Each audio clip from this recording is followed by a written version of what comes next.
section to do with push hands. So far, all the push hand stuff, we've done a hell of a lot on push hands.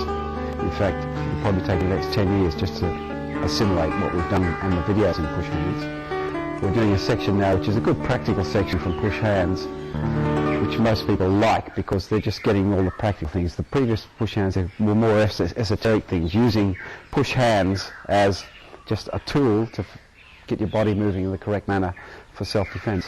Whereas self-defense push hands is a way of training the actual applications for self-defense within the push hands situation. So you're still not doing that silly thing of saying, okay, he throws a punch, blah, blah, that's okay to do it that way, but don't expect it to work in the streets. And it can only work in the streets if it goes in your subconscious brain at an abstract level.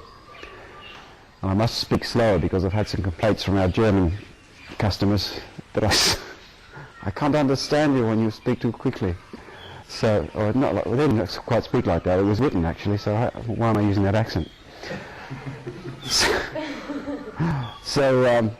Yeah, what this gives you is a much more tangible thing in order to train your self-defense applications, and it's still a tangible thing, and you'll see the applications happening and the defenses against those applications, but it's still got that abstract element in that it's from within the push hands practice.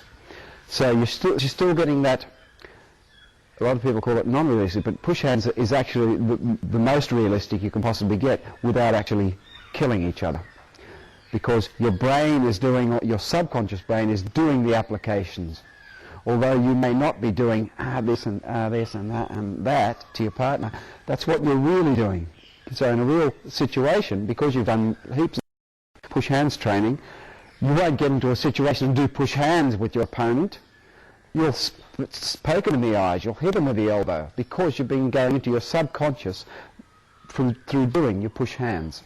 And so this is just taking push hands a step further in putting actual applications in and taking them into the push hands arena, so that your body moves in a way. You'll never find an application from your push hands that is like too many movements or unnatural movements. They're all natural movements leading into the rest, and that's what you want in a realistic situation, because you don't want to be thinking about things. As soon as you start thinking about things, you lose. And so you want your body moving in such a natural manner so that you hit, bang, you'll hit with that naturally. You wouldn't go, if you were here, you wouldn't then go, oh, there's his hand, oh, I'll pull it back and then hit him, for instance. There, it's just like that, and you'll do that from within your push hands, and consequently, if you, heaven forbid, if you're ever attacked, that will just happen. And think, whoa, I did that. Oh, that was good, because of your abstract push hands training. So that's why we train our applications. We tend to train our applications from within the push hands training. And John? So the first one we're going to learn, we've already done a few on the others, but they were more still in the abstract area. Now we're taking into the straight out fighting methods from within your push hands. So the first one is, as I go to push, I'll just do it first. All right.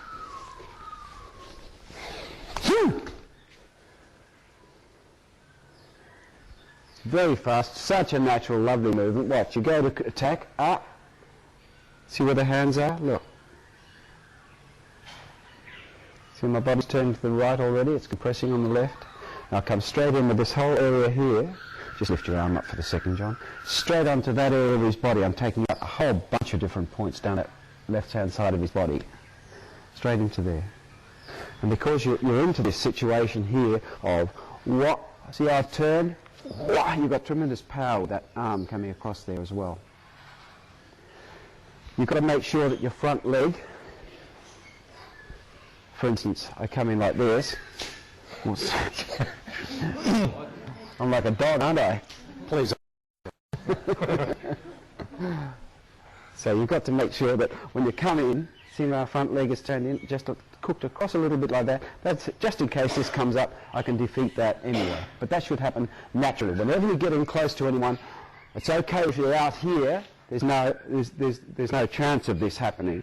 But I probably do it anyway because I'm just so used to doing that. Whenever I'm coming close to someone, see the front leg, it's always ready for this point, always ready for it. Now you've also got defences against this, because push hands is, after all, attack defence training. That's what we're learning here. So it's no good. You can just practice